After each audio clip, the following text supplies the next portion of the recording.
আসসালামু আলাইকুম। জানিয়ে দিব আন্তর্জাতিক অঙ্গনের সর্বশেষ আপডেট সংবাদ। শুরুতেই শিরোনাম, পরে বিস্তারিত। পশ্চিম তীরের সংঘর্ষের সময় ইসরায়েলি ইহুদি কমান্ডার নিহত। অন্যদিকে আবার এডেন উপসাগরে ইসরায়েলগামী জাহাজে হামলা চালিয়েছে ইয়েমেনি বাহিনী। এবং পশ্চিম তীরে সক্রিয় প্রতিরোধ বাহিনীর পরিসংখ্যান নিয়ে ইহুদিবাদী মিডিয়ার আতঙ্ক। আরও জানিয়ে দিব রাজনৈতিক কারণে নেতানিয়াহু গাজা যুদ্ধ বন্ধ করতে চান না। অন্যদিকে নাইজার থেকে সেনা সদস্যদের প্রত্যাহার করল জার্মানি। এবং সবশেষ জানিয়ে দিব নেতানিয়াহু পুরো অঞ্চলকে টুকরো টুকরো করতে বদ্ধপরিকর। এতক্ষণ দেখছিলেন সংবাদ শিরোনাম, এবার বিস্তারিত। তার আগে আপনি আমাদের ভিডিওটি কোন জেলা থেকে দেখছেন অবশ্যই কমেন্ট করে জানাবেন এবং আমাদের সাথে থাকার জন্য অবশ্যই চ্যানেলটি সাবস্ক্রাইব করে দিবেন। পশ্চিম তীরে সংঘর্ষের সময় ইহুদি ইসরায়েলি কমান্ডার নিহত। অধিকৃত পশ্চিম তীর জুড়ে ইহুদিবাদী ইসরায়েলের মারাত্মক আগ্রাসনের মধ্যে একজন দখলদার সামরিক কমান্ডার নিহত হয়েছে। গতকাল এক বিবৃতিতে ইসরায়েলি বাহিনী বলেছে 20 বছর বয়সী এলকানা নাব নামে ওই কমান্ডার দিনের শুরুতে জেনিন শহরের সংঘাতের মধ্যে পড়ে যায়। নিহত সেনাকে স্কট কমান্ডার হিসেবে চিহ্নিত করেছে ইসরায়েল। এই সংঘর্ষের সময় আরেক সেনা সদস্য গুরুতরভাবে আহত হয়েছে। জেনিন শহরের শরণার্থী শিবির একটি বাড়িতে ইহুদিবাদী সেনারা আক্রমণ করলে ফিলিস্তিনি প্রতিরোধ যোদ্ধাদের সাথে সংঘর্ষ শুরু হয়। শনিবার টানা চতুর্থ দিন দখলদার সেনাদের সাথে পশ্চিম তীরে ফিলিস্তিনি প্রতিরোধ যোদ্ধাদের সংঘর্ষ হলো। এ সময় ইসরায়েলি বাহিনী পশ্চিম তীরে বিভিন্ন এলাকায়, বিশেষ করে এর উত্তর অংশে তীব্র বিমান হামলা এবং স্থল আক্রমণ চালিয়েছে। এদিকে গতকাল জেনিন শহর পরিদর্শন করে ইসরায়েলি সেনা প্রধান হারিস হালেভি তিনি বলেন, সেনা শহর থেকে শহরে শরণার্থী শিবিরে চমৎকার বুদ্ধিমত্তার সাথে খুব ভালোভাবে ও সক্ষমতার সাথে শক্তিশালী হামলা চালিয়ে যাচ্ছে। পশ্চিম তীর গত কয়েকদিনের সংঘাতে অন্তত 22 ফিলিস্তিনি নিহত হয়েছেন। তবে হামাস ও জিহাদ আন্দোলন বলেছে ইসরায়েলিদের এই আগ্রাসন পুরো ফিলিস্তিনি জাতিকে ঐক্যবদ্ধ করবে এবং দখলদারদেরকে তাদের লড়াইকে জোরদার করবে। আবার এডেন উপসাগরের ইসরায়েলগামী জাহাজে হামলা চালিয়েছে ইয়েমেন বাহিনী। ইয়েমেন সন্ত্রাস বাহিনীর মুখপাত্র ব্রিগেডিয়ার জেনারেল ইয়াহিয়া সারি বলেছেন, এডেন উপসাগরে ইসরায়েলগামী একটি জাহাজে হামলা চালিয়েছে তার দেশের সেনারা। ফিলিস্তিনি গাজা উপত্যকায় নিপীড়ন ফিলিস্তিনি জনগণের সমর্থনে এই হামলা চালানো হয়। এডেন উপসাগরে লাইবেরিয়া পতাকাবাহী একটি কন্টেনার জাহাজ লক্ষ্য করে দুটি ক্ষেপণাস্ত্র হামলা একদিন পর জেনারেল সারি গতকাল এক বিবৃতিতে এই মন্তব্য করেন। তিনি বলেন, আমরা এডেন উপসাগরে গ্রেনেড জাহাজটিকে লক্ষ্য করে একটি সামরিক অভিযান পরিচালনা করেছি, কারণ এই জলপথ ব্যবহার করে ইসরায়েলি বন্দরে প্রবেশ করার বিষয়ে ইয়েমেন যে নিষেধাজ্ঞা জারি করেছে তা লঙ্ঘন করেছে ওই জাহাজ মালিক কোম্পানি। জেনারেল সারি বলেন, অভিযানে অনেক ক্ষেপণাস্ত্র এবং ড্রোন ব্যবহার করা হয়, যেগুলো জাহাজকে নিখুঁতভাবে আঘাত করতে মুখপাত্র জোর দিয়ে বলেছেন। গাজায় ইসরায়েলি আগ্রাসন বন্ধ না হওয়া পর্যন্ত এবং অবরুদ্ধ উপত্যকায় উপর থেকে অবরোধ পুরোপুরি তুলিয়ে নেওয়া পর্যন্ত ইয়েমেনের নৌ অভিযান অব্যাহত থাকবে। পশ্চিম তীরে সক্রিয় প্রতিরোধ বাহিনীর পরিসংখ্যান নিয়ে ইহুদিবাদী মিডিয়ার আতঙ্ক। অধিকৃত জর্ডান নদীর পশ্চিম তীরে অবৈধ ইহুদিদের বিরুদ্ধে ফিলিস্তিনি যোদ্ধাদের প্রতি অভিযান তীব্র হওয়ার সঙ্গে সঙ্গে ইহুদিবাদী মিডিয়া এই এলাকায় সক্রিয় প্রতিরোধ ব্যাটালিয়নের সংখ্যা নিয়ে উদ্বেগ প্রকাশ করেছেন। পশ্চিম তীরে ইহুদিবাদী সামরিক হামলায় চতুর্থ দিনে ফিলিস্তিনি প্রতিরোধ সংগঠনগুলো যখন প্রতিরোধ করছে এবং আগ্রাসনদের উপর প্রচণ্ড আঘাত হানছে, তখন ইহুদিবাদী সূত্রগুলো জর্ডান নদীর পশ্চিম তীরে সক্রিয় প্রতিরোধ সেলের পরিসংখ্যান সম্পর্কে উদ্বেগজনক তথ্য তুলে ধরেছেন।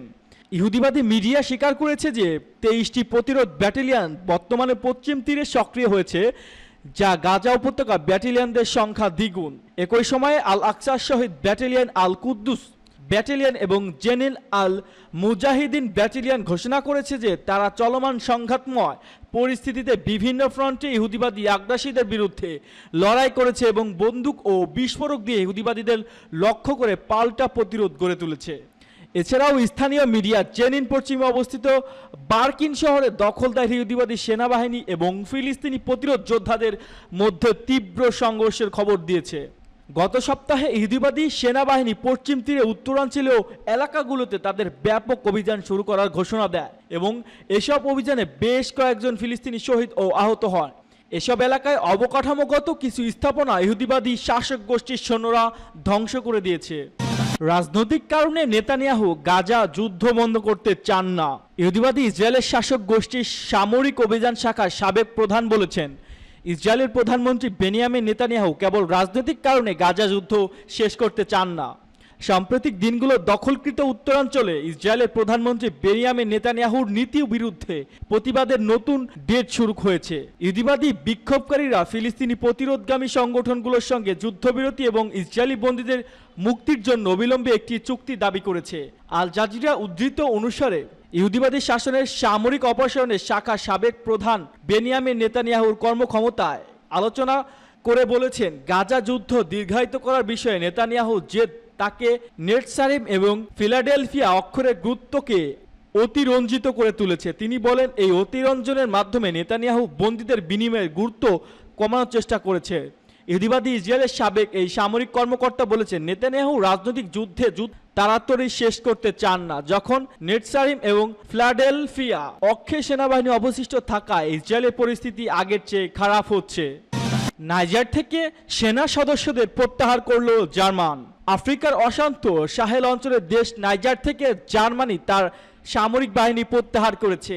নিয়মিত গতকাল এক অনুষ্ঠানে নাইজেরিয়া এবং জার্মান প্রতিরক্ষা মন্ত্রণালয় প্রতিনিধি নাইজার থেকে জার্মান সৈন্য ও সামরিক সরঞ্জাম প্রত্যাহারের চূড়ান্ত চুক্তিতে স্বাক্ষর করেছেন। পরে নাইজেরিয়া এবং জার্মান কর্মকর্তারা সেনা প্রত্যাহার সমাপ্তি বিষয়ে একটি যৌথ ঘোষণা পড়ে শোনান।